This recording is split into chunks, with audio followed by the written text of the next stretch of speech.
7 सप्टेंबरला आहे खग्रास चंद्रग्रहण आणि या चंद्रग्रहणाचं वैशिष्ट्य हे चंद्रग्रहण आलंय पौर्णिमेला. भाद्रपद पौर्णिमेला हे चंद्रग्रहण असणार आहे. कधी सुरू होतंय चंद्रग्रहण, कधी संपणार आहे, सांगते ऐका अगदी 50 सेकंदात. 2025 मध्ये भाद्रपद पौर्णिमेला लागणारं चंद्रग्रहण संपूर्ण भारतात दिसणार आहे. 7 सप्टेंबर 2025 रोजी हे चंद्रग्रहण रात्री 9:57 सुरू होणार आहे आणि मध्यरात्री 1:27 हे खग्रास चंद्रग्रहण संपणार आहे.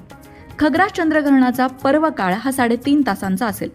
आता आणखीन एक प्रश्न, चंद्रग्रहणाचे वेध कधीपासून सुरू होतात?